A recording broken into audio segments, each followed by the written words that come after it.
কিয়ামতের আগে আগে আরও কিছু মানুষকে আল্লাহ কিন্তু শূকর ও বানরে পরিণত করবেন। এটা কি জানেন?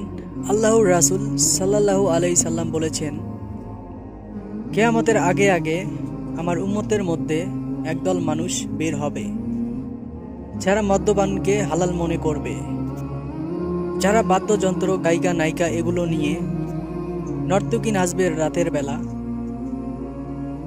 যেসব লোক এগুলোকে হালাল মনে করবে, যারা অশ্লীলতা, বেহায়াপনাকে হালাল করে মনে করবে বা নেবে।